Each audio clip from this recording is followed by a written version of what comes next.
कि देखो ये 3 एग्ज़ाम हैं, यूपी पीसीएस है, बिहार पीसीएस है और ईपीएफओ का एग्ज़ाम है। आपको नेक्स्ट 5 मंथ्स का शेड्यूल क्या होना चाहिए? तो अब जो नया एडिशन आया है, जो 24 का एडिशन, 25 का एडिशन, तो कुछ आंसर्स हमने वो भी ऐड कराए हैं ताकि इस वे में अगर आप आंसर्स लिखेंगे, आप देखेंगे कि इस बार जो माधव आया है या बाकी बच्चे हैं, उनमें कुछ ग्राफ और वैल्यू एडिशन एक्स्ट्रा आपको मिलेगा। और ड्यूरिंग दिस फेज़ हम हर क्लास में एक आंसर लिखेंगे, मतलब 15 मिनट्स हर क्लास में एक आंसर पे जाएगा। तो ये मेंस बूस्टर सीरीज है जो मैं आपको कह रहा हूँ। इस मेंस बूस्टर सीरीज के टोटल 9 बुकलेट्स हैं, कुल मिला के कुछ 1200-1300 पेजेस हैं। अब क्योंकि हमारे पास यही 5 महीने हैं भाई, अगर इन्हीं नेक्स्ट 5 मंथ्स को हम बहुत वाइजली यूज करेंगे तो मुझे लगता है मैं ठीक ठाक से लेवल ऑफ आंसर राइटिंग पे आपको लेके जा सकता हूँ। हाय बच्चों, कैसे हैं आप? So today's session is related to 2 things. सबसे पहला, स्टूडेंट्स के लिए आगे नेक्स्ट 4-5 मंथ्स में क्या प्लान होना चाहिए, मतलब अगस्त, सितंबर, अक्टूबर, नवंबर, दिसंबर, किन चीज़ों पे आपको फोकस करना है। और सेकंड, कि बहुत सारे नए एग्ज़ाम्स आ रहे हैं, जैसे यूपी पीसीएस है, बिहार पीसीएस है, ईपीएफओ है, तो किन-किन एग्ज़ाम को कितना फोकस करें, उसके साथ यूपीएससी को बैलेंस कैसे करें। Plus second part of video I will cover कि ये क्यूईपी का कोर्स कमिटमेंट वीडियो है। तो क्यूईपी में क्या-क्या प्रोवाइड कराते हैं, कैसे आपका शेड्यूल रहेगा, एक नया कोर्स जो हम लेके आ रहे हैं उसके क्या डिलिवरेबल्स रहेंगे वो। एक और वीडियो मैं बनाऊँगा जिसमें मैं कुछ 3-4 स्टूडेंट्स की जर्नी दिखाऊँगा आपको, कि जो टेलीग्राम पे उनकी हेल्प कैसे हुई है, बेसिक हैंडराइटिंग इम्प्रूवमेंट के लिए क्या करते हैं से लेके आंसर राइटिंग इम्प्रूवमेंट से फाइनल सिलेक्शन। कुछ 1-2 टॉपर्स की जर्नी मैं आपको दिखाऊँगा, बट वो नेक्स्ट वाले वीडियो में करूँगा। आज वाले वीडियो में initially I wanted to discuss कि देखो ये 3 एग्ज़ाम हैं, यूपी पीसीएस है, बिहार पीसीएस है और ईपीएफओ का एग्ज़ाम है, या कोई अलग पीसीएस एग्ज़ाम होगा जो मुझे नॉलेज नहीं है जिसकी। तो आपको नेक्स्ट 5 मंथ्स का शेड्यूल क्या होना चाहिए? तो देखो यार, अक्टूबर, नवंबर, दिसंबर, तब तो आपको एक फाइनल कॉल लेनी पड़ेगी। तब तक मेजर एग्ज़ाम्स की प्रिपरेशन हो गई होगी। आपको समझ आ गया होगा कि ये एग्ज़ाम पास होगा, नहीं होगा, कौन-सा एग्ज़ाम्स डिमांडिंग होता है, कुछ एग्ज़ाम्स नॉर्मल पास आ जाते हैं, नॉर्मल पास हो जाते हैं, वो अलग कहानी है। तो देखो यार, अगस्त में मेरा जो सजेशन रहेगा कि आपको यूपीएससी, जो एस्पिरेंट है यूपीएससी का, उसको 70% ऑफ द डे यूपीएससी की प्रिपरेशन में करना चाहिए। आप इसको फर्दर डिवाइड कर सकते हैं कि 40-50% हम जीएस को दे दें, 20-30% हम ऑप्शनल को दे दें। बट फिर भी मुझे लगता है कि आपको 25 to 30% of your day of August you should give to या तो ईपीएफओ को एग्जाम। देखो, मल्टीपल एग्जाम्स मत देना। होता क्या है कि बच्चे को लगता है जो एग्जाम आ रहा है उसी को हम अटेम्प्ट करने लग जाते हैं। In that phase, in that thinking, I can totally understand that you are giving UPSC और any good exam from last many years, और उसमें एक एक फेज आ जाता है जब आपको एक एग्जाम पास करना होता है खुद के मोटिवेशन के लिए। बट ट्रस्ट मी किड्स, सिर्फ एग्जाम देने से या फॉर्म फिल करने से सिलेक्शन नहीं होता है, तो आपको स्ट्रैटेजी बनानी पड़ेगी। आपको मेंस की आंसर राइटिंग में मैं बताऊंगा कि अगर आपको एक 10 मार्कर आंसर लिख रहे हैं जिसमें यूपीएससी और PCS is demanding 125 to 150 words, PCS, UP PCS and all demand करता है 125, यूपीएससी डिमांड करता है 150 वर्ड्स। उस 150 वर्ड्स में से 70-80 वर्ड्स सबके सेम है। आप पूरे 12,000 बच्चे उठा लो, उसमें मेजर मेजर कंटेंट सेम रहता है। फिर वो डिफरेंशिएशन क्या आता है, कैसे अलग होता है एक सेलेक्टेड कैंडिडेट का आंसर और इसका, वो सिर्फ 50 टू 60 वर्ड्स हैं। उसकी प्रेजेंटेशन है, जो एग्जाम में पूछा है उसको सही ढंग से आप लिख पा रहे हैं कि नहीं लिख पा रहे हैं, और उसी 50-60 वर्ड्स के लिए सारी मेहनत होती है। अदरवाइज अगर आपसे कोई चैलेंजेस पूछेगा कि मान लो इंडिया एक्सपोर्ट क्यों नहीं कर पा रहा है, क्वालिटी एक्सपोर्ट कैसे बढ़ाओगे, एग्रीकल्चर का एक्सपोर्ट कैसे बढ़ाओगे, हम क्यों डेफिसिट में हैं, एफडीआई क्यों नहीं आता है, उसका 60-70-80 वर्ड सबका सेम रहने वाला है। वही सेम आपके पॉइंट्स होंगे, वही मेरे पॉइंट्स होंगे, वो किसी और के होंगे। बट वो जो 50-60 एक्स्ट्रा वर्ड्स लिखने हैं ना, उन्हीं वर्ड्स के लिए कहानी होती है ये सारी। So unless and until you do the assignment which are provided in the sessions, चाहे वो कोई भी दे रहा हो, तब तक आप सिर्फ कोर्स एनरोल करने से पेपर पास करेंगे ऐसा नहीं है। सेम है कि अगर आप एग्जाम का फॉर्म फिल कर रहे हैं और देने जा रहे हैं, तो वो पास नहीं होगा। स्ट्रैटेजी हमें कुछ लिमिटेड एग्जाम्स पे एनर्जी लगानी पड़ेगी। इसीलिए या तो मेरे हिसाब से मेरा सजेशन है कि ईपीएफओ का एग्ज़ाम है नवंबर एंड में, और पीसीएस के एग्ज़ाम है, बिहार पीसीएस तो आ ही गया, सितंबर में है, 13 सितंबर को है शायद, और यूपी पीसीएस भी 12-13 अक्टूबर को है। तो यूपी पीसीएस और बिहार पीसीएस जो बच्चे दे रहे हैं, मुझे लग रहा है वो दोनों एग्जाम दे सकते हैं। बट उसके पैरेलली अगर आप ईपीएफओ दोगे जो नवंबर एंड में है, तो प्रॉब्लम क्या आएगी कि अगले साल यूपीएससी के लिए प्रिपेयर्ड नहीं होगे। देख भाई, 12-13 लाख बच्चे फॉर्म फिल कर रहे हैं, अब तो मुझे लग रहा है पीसीएस के फॉर्म भी 8-10 लाख बच्चे फॉर्म फिल कर देंगे। लास्ट ईयर ही 6 लाख से ऊपर थे और फाइनल सिलेक्शन होना है 1000 का। तो आपको यूपीएससी में भी नेक्स्ट ईयर वो 30-40 हजार बच्चे तो सिर्फ यूपीएससी पढ़ रहे हैं और आपको उन्हीं से compete करना है, तो फोकस तो लाना ही पड़ेगा। तो मुझे लगता है आपको बहुत सारी चीज़ों में स्प्रेड नहीं होना चाहिए। आपको एक फोकस यूपीएससी का रखना है, नहीं तो आप ड्रॉप कर सकते हैं यूपीएससी 2026 वाला और इस साल कोई और एग्ज़ाम दे के एक रैंक लेके आ सकते हैं और 2027 में यूपीएससी दे सकते हैं। बट अगर आप सोचो कि आप बीपीएससी भी दोगे, आप यूपी पीसीएस भी दोगे, आप ईपीएफओ भी दोगे, आप कोई और स्टेट पीसीएस कुछ आ गया, हरियाणा आ गया, ये आ गया, वो आ गया और फिर यूपीएससी भी दोगे, तो that will be very challenging. So फिर क्या होगा ना कि या तो सिलेक्शन नहीं होगा, होगा भी तो बहुत पीछे होगा, फिर वापस इसी साइकिल में जाना है। सो आपको अपनी एनर्जी थोड़ी लिमिटेड रखनी है। सो अगस्त में मुझे लगता है 60-70% आपको यूपीएससी को देना चाहिए, 70% और 25-30% आप ये दे सकते हो। Same goes in the month of September as well. अक्टूबर, नवंबर, दिसंबर में मुझे लगता है अब आपको फाइनली डिसाइड करना पड़ेगा। अगर आप यूपी पीसीएस दे रहे हैं या बिहार पीसीएस दे रहे हैं और अगर आपका प्री पास हो जाता है, तो मुझे लगता है फिर आपको 100% उन एग्ज़ाम्स को देना चाहिए। बिकॉज़ अगर आप यूपी से हैं या बिहार से हैं, तो मुझे लगता है ठीक-ठाक सी नौकरी है पीसीएस की। वो आपको कॉल लेनी पड़ेगी उस टाइम पे और अगर अनफॉर्च्यूनेटली आपका प्री नहीं पास हो रहा है, तो आपको फिर 100% यूपीएससी को देना पड़ेगा। यूपीएससी में भी ऑप्शनल भी पढ़ना है अपने को, जीएस भी पढ़ना है, दोनों को बैलेंस करना इज़ अ चैलेंजिंग टास्क। सो अक्टूबर, नवंबर, दिसंबर में पढ़ाई थोड़ी ज़्यादा करनी पड़ेगी इन टर्म्स एक एग्ज़ाम को फ़ोकस करेंगे और उसी एग्ज़ाम की प्रिपरेशन करनी पड़ेगी आपको। सो मुझे लगता है नेक्स्ट 5 मंथ्स आपको ऐसे बैलेंस करने चाहिए। प्लस एक और चीज़ मुझे लगता है आप कर सकते हैं इसमें कि अगस्त और सितंबर में जो टॉपर्स के पीवाईक्यू की हैंड रिटन बुक्स हैं हमारी, वो आप पढ़ सकते हैं। सो अगर आप देखेंगे तो इन बच्चों ने वो आंसर्स लिखे हुए हैं, अभी इस साल हमने इनके आंसर ऐड कर दिए हैं तन्वी के। पहले आदित्य के आंसर्स थे, Aditya clear this exam in the very first attempt. आकृति हैं, आकृति cleared in the last attempt, 6th attempt. पहले 5 बार में प्री ही नहीं हुआ बच्चे का and Tanvi clear this exam at the in her 5th attempt. So मुझे लगता है कि ये बुक्स आपको पढ़नी चाहिए पहले, ताकि ये समझ में आए कि ये टॉपर्स आंसर लिखते कैसे हैं। तो अगर आप इन कुछ 1-2 और बच्चों के हमने आंसर्स ऐड कराए थे, जो मुझे लग रहा है कि इनकी क्वालिटी काफ़ी अच्छी है, other than these toppers as well. क्यों? बिकॉज़ ये टॉपर्स 2 साल, 3 साल पहले टॉपर बने थे। मतलब अगर आदित्य और आकृति देखेंगे 2023 के बच्चे हैं ये। सो अब जो नया एडिशन आया है, जो 24 का एडिशन, 25 का एडिशन, तो कुछ आंसर्स हमने वो भी ऐड कराए हैं, ताकि इस वे में अगर आप आंसर्स लिखेंगे, आप देखेंगे कि इस बार जो माधव आया है या बाकी बच्चे हैं, उनमें कुछ-कुछ ग्राफ और वैल्यू एडिशन एक्स्ट्रा आपको मिलेगा। तो कुछ 5-7 आंसर हमने वो भी बच्चों के डाले हैं, जो आपको और प्रेरित करेंगे और मोटिवेट करेंगे कि किस क्वालिटी के आंसर्स आपको लिखने हैं। बट 95% ऑफ द वर्क जो हैंड रिटन आंसर्स हैं, वो उन्हीं बच्चों के हैं जो ऑलरेडी जो मैंने 3 टॉपर्स दिखाए हैं आपको, उन्होंने ही अपने हाथ से लिखे हैं। सो अगर मैं इसमें जाऊँ और आपको दिखाऊँ तो ये शायद आदित्य की हैंडराइटिंग है। तो आपको ये समझ में आना चाहिए शुरुआत में ही when you are starting your answer writing at a next stage. देखो, एक आपने फाउंडेशन के साथ थोड़ा बहुत आंसर राइटिंग शायद किया होगा, बट वो फाउंडेशन की आंसर राइटिंग और सिलेक्टेड कैंडिडेट की आंसर राइटिंग का डिफरेंस आपको समझना पड़ेगा। तो ये वो डिफरेंस है, हेडिंग कैसे देनी है, पॉइंट्स कैसे बनाने हैं, एग्ज़ाम्पल्स कैसे लिखने हैं, इसके अंदर का कंटेंट आ जाएगा। बट मुझे लगता है 2 महीने में आपको 2 से 3 बार toppers PYQ hand written booklet पढ़ लेनी चाहिए सारे पेपर्स। पेपर 1 की भी, पेपर 2 की भी, पेपर 3 की भी और पेपर 4 की भी। सो ये आपका शेड्यूल रहना चाहिए अगस्त और सितंबर का। अक्टूबर, नवंबर, दिसंबर जैसे मैंने आपको बताया कि now you need to take a call.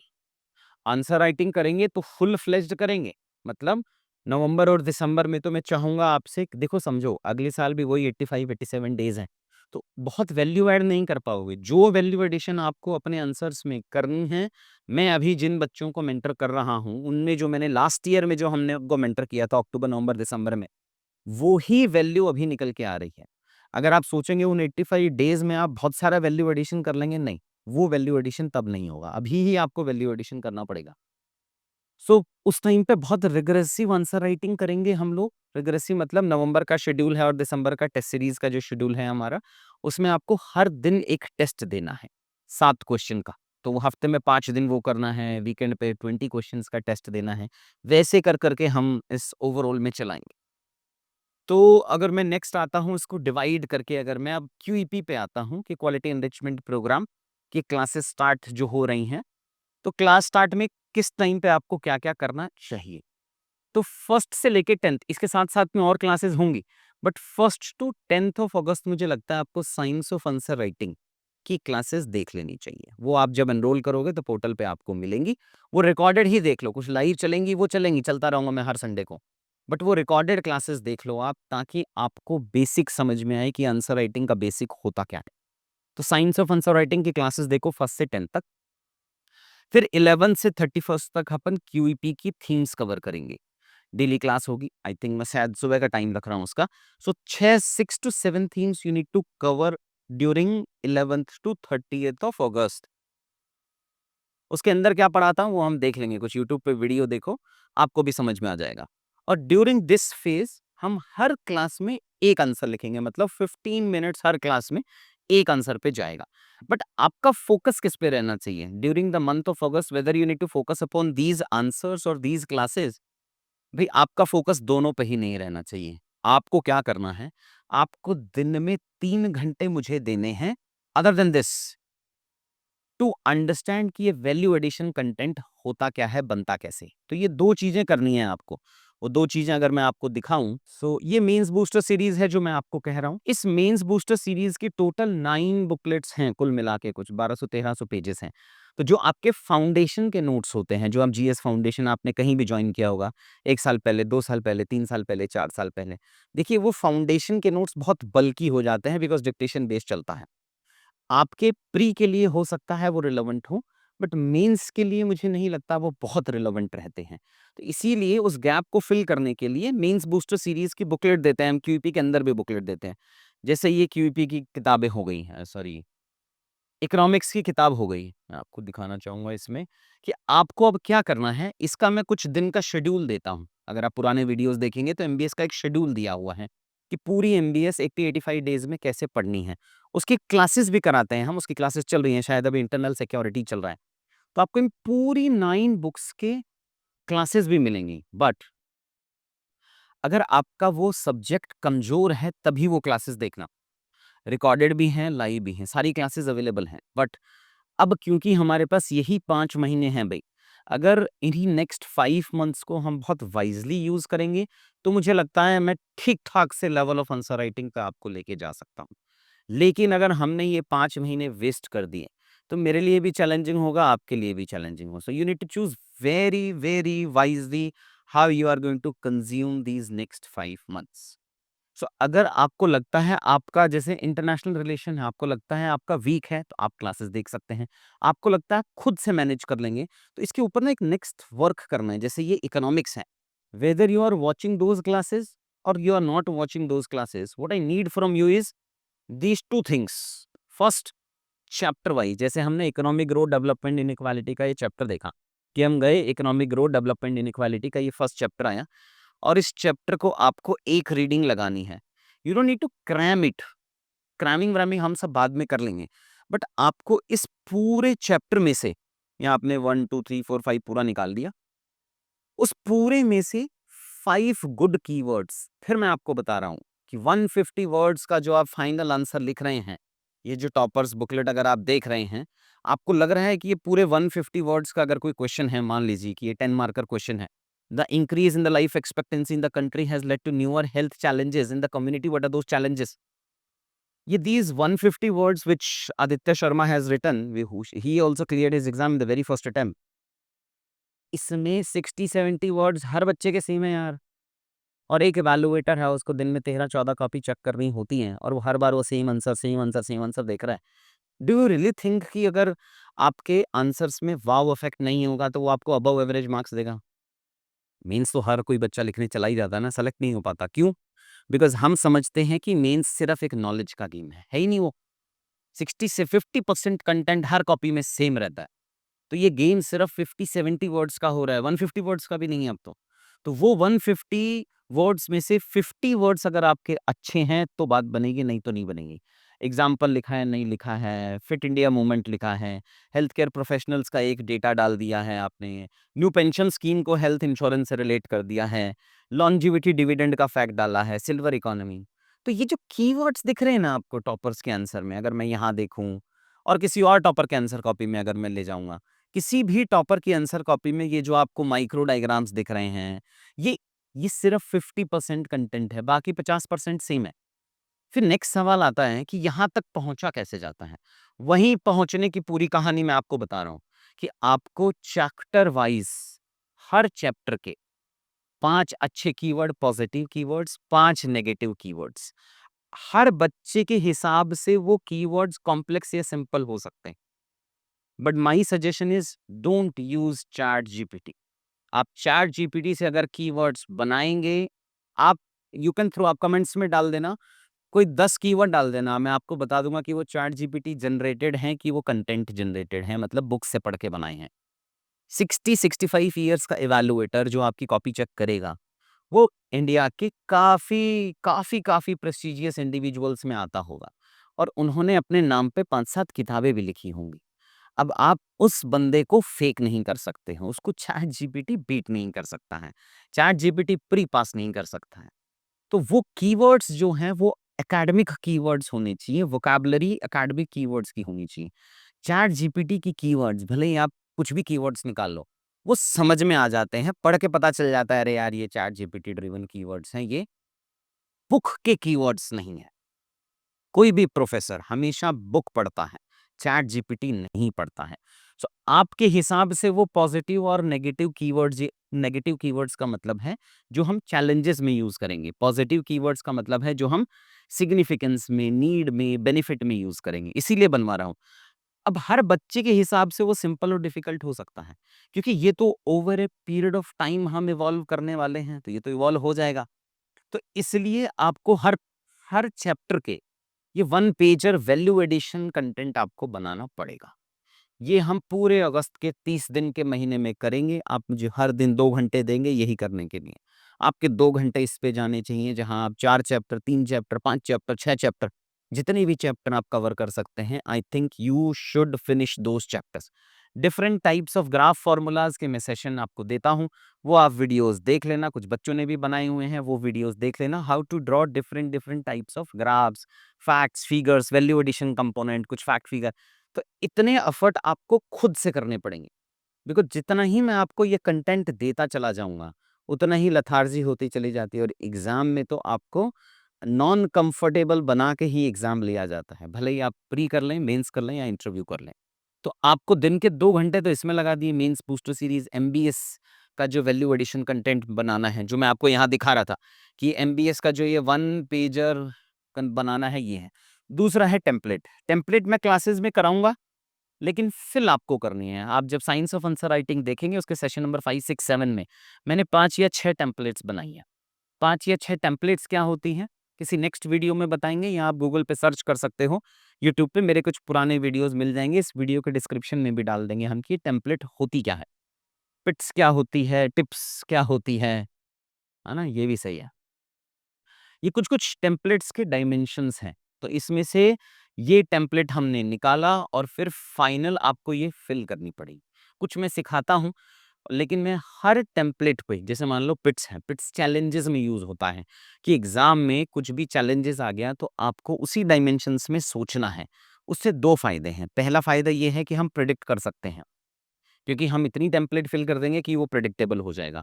और दूसरा ये है कि आप लॉजिकल वे में तेज लिख सकते हैं, फास्ट। अगर आप बेंजोपी, एक बच्चा था लास्ट ईयर का जिनकी 58, 50, 59 रैंक आई है, उसके टेम्पलेट्स के वीडियो देख सकते हैं। उसके अलावा आदित्य शर्मा के देख सकते हैं। 10 marker question doctor Aditya Sharma सिर्फ 5 साढ़े 5 मिनट में लिख लेता था। और ये हैं वो बच्चे जो फर्स्ट अटेम्प्ट में पास हो रहे हैं। फर्स्ट अटेम्प्ट में जब बच्चा पास होता है, उसकी लर्निंग से आपको बहुत कुछ सीखना चाहिए। बिकॉज़ कुछ तो मिनिमम टाइम, मिनिमम रिसोर्सेज़ का यूज़ करके जुगाड़ सिस्टम करके पास होता है वो। तो और एग्ज़ाम सिर्फ नॉलेज का नहीं है, एग्ज़ाम नीड्स जुगाड़ एट ऑल द फेजेस। सो इसलिए मुझे लगता है कि वैसे टॉपर से भी आप बहुत कुछ सीख सकते हो। तो ये पिट्स के जो चैलेंजेस में आपने टेम्पलेट लगानी है, ये आपको हर दिन 5, 6, 7 टेम्पलेट फिल करनी पड़ेंगी। एक टेम्पलेट को भरने में आपको 10 मिनट, 12 मिनट, 15 मिनट के आसपास मिले। तो करीब-करीब 1 घंटा, मैक्स टू मैक्स 1.5 घंटा आपको यहाँ लगाना है। So almost 3 and half hours आपको मेरे लिए ये काम करना है इन द मंथ ऑफ अगस्त। ये करना, अगर आप चाहें कि ये इवैल्यूएट हो, तुम सारे अपलोड का ऑप्शन देते हैं, आप इवैल्यूएट करेंगे, आपको ऑडियो फीडबैक मिलता है, आपकी मेंटर के साथ कॉल होती है, आप कॉल बुक कर सकते हैं, आप ऑफ़िस में आके मिल सकते हैं, वो हम अनलिमिटेड, आपको जितनी बार आपको मेंटर से मिलना होता है, आप मिल सकते हैं। ऑफ़लाइन के बच्चे हैं तो मुझे दिखा सकते हैं, अब पुराने जो मेरे बच्चे पढ़ रहे हैं, देखो सोशल मीडिया के ज़माने में पॉज़िटिव और नेगेटिव सोशल मीडिया दोनों प्रोवाइड कराता है।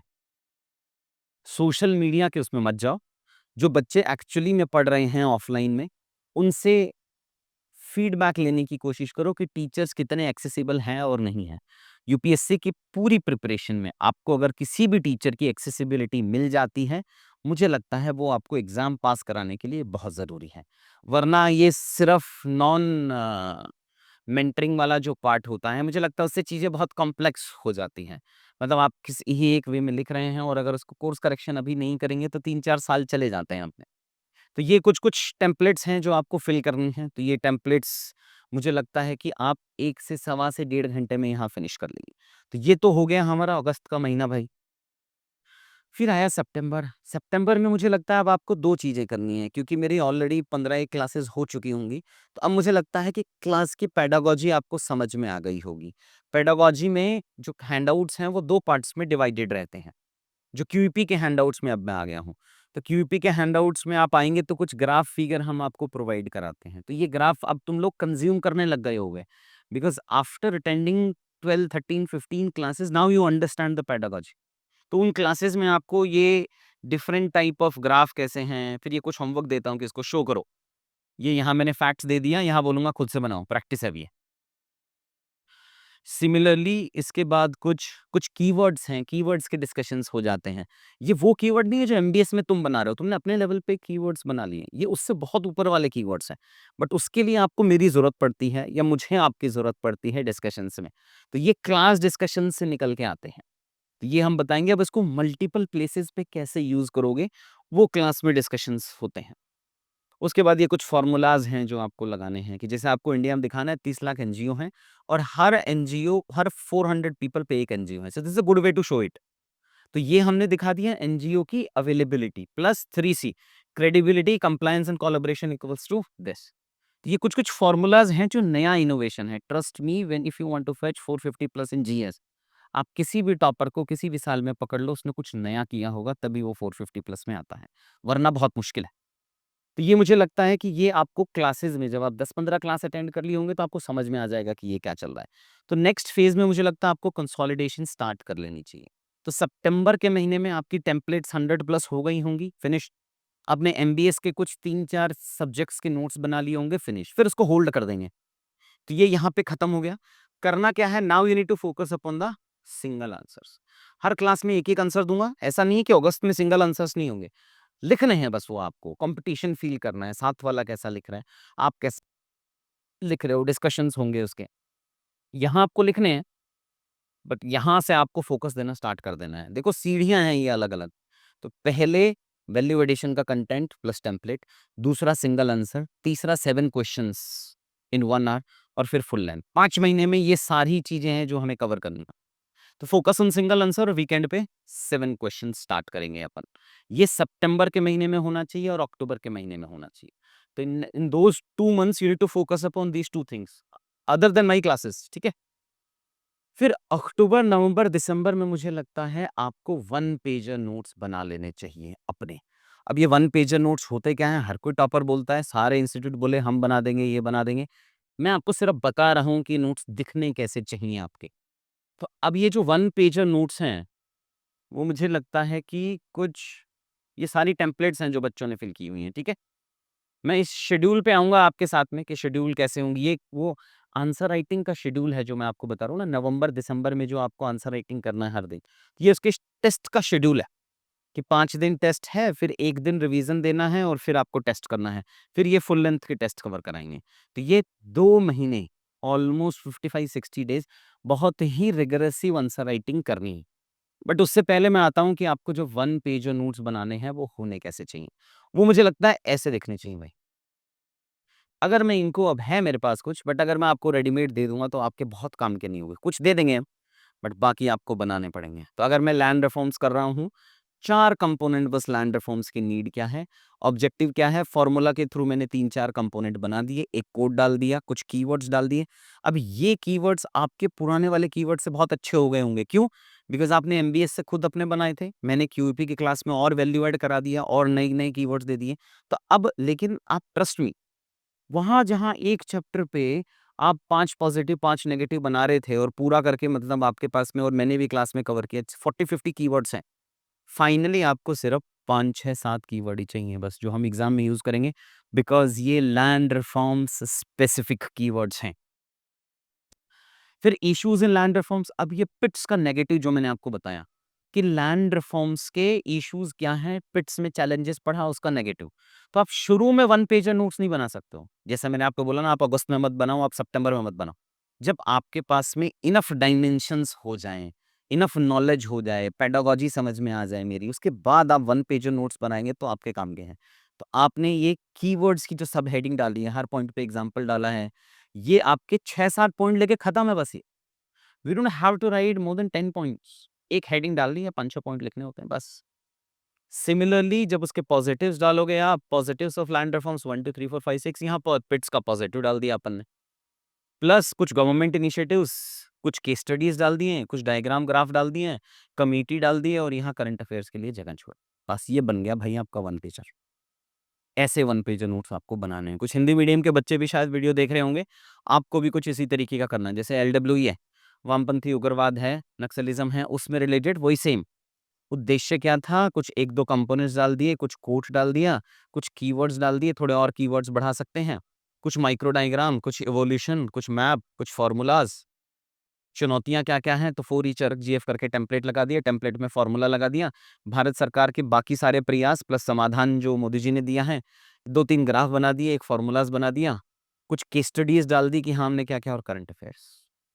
ये होंगे आपके 1 पेजर, बट ये अभी नहीं बन पाएँगे। 2 महीने आपको पढ़ना पड़ेगा मेरे से, तब कहीं जाके अपन उस स्थिति में आएँगे। देखो प्रॉब्लम क्या है कि डिफरेंशिएशन ऑफ नोट्स करना बड़ा मुश्किल है, कि अभी आपको समझ में आ जाए कि ये तो हम भी बना लेंगे या कोई भी बना लेता है। नहीं बनता है, स्टेप बाय स्टेप चलाना पड़ेगा आपको। ये जो आंसर्स आपको टॉपर्स के आंसर्स दिख रहे हैं अगर आप ये लगा रहे हैं, आप कहेंगे यार इसमें तो कुछ नया है ही नहीं, ये तो सिंपल है हम लिख लेंगे। जब इसका 200-300% क्वालिटी आंसर आप नॉर्मल लिखना शुरू करेंगे, तब कहीं जाके एग्ज़ाम हॉल में ऐसे उत्तर निकल पाते हैं और ऐसे में तो बच्चा फर्स्ट अटेम्प्ट में आईएएस बन जाता है। तो इसलिए आपको जब हम छोटा-छोटा काम कर रहे हैं, जैसे अब हम टेम्पलेट भर रहे हैं, नोट्स बना रहे हैं, दोज़ शुड बी वाव। अगर वो वाव नहीं होंगे, अगर हर टेम्पलेट में आपके लेट्स अज़्यूम कि आपने पिट्स लिखा, कीवर्ड की सब हेडिंग नहीं है, एग्ज़ाम्पल्स नहीं हैं, ग्राफ नहीं है, फ़ॉर्मूला नहीं है, अगर ये बच्चा भी फाइनल एग्ज़ाम में जाएगा ना, तो 20 में से सिर्फ 5-6 क्वेश्चन में फ़ॉर्मूले बनेंगे और 8-10 क्वेश्चन में ग्राफ बनेंगे, बस। एग्ज़ाम का माहौल बहुत अलग होता है। जब आप मेरे यहाँ एफएलटी लिखेंगे, तो आप खुद ये कहेंगे कि सर टाइम पे कंप्लीट नहीं हो रहा है, फिर टाइम काटने के लिए हमें डाइल्यूट करना पड़ता है कंटेंट। बट उससे पहले हमें पता तो होना चाहिए कि अच्छा क्या है। अगर हमें अच्छा आपको क्या लग रहा है कि श्रुति शर्मा ने हर पॉइंट में आंसर लिख के कुछ नया कर दिया था या कुछ फर्स्ट टाइम किसी ने सोचा होगा? हाँ, उससे पहले कुछ सोचा नहीं किसी ने कि हर पॉइंट पे एग्ज़ाम्पल लिखा जा सकता है। She is actually the first one two right. उससे पहले हब एंड स्पोक के डायग्राम चलते थे, बनते थे। अब हर पॉइंट पे एग्ज़ाम्पल लिखना कॉमन हो गया है। अब आपको उससे अलग बनाना पड़ेगा कुछ। इसलिए बच्चे नए-नए वैल्यू एडिशन ला रहे हैं, नए ग्राफ ला रहे हैं, नया फ़ॉर्मूलाज़ ला रहे हैं, कुछ मैप्स बना रहे हैं।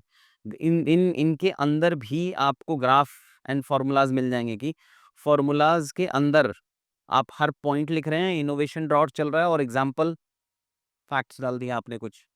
तो इस लेवल पे आपको थोड़ा भई अब मेहनत तो करनी पड़ेगी।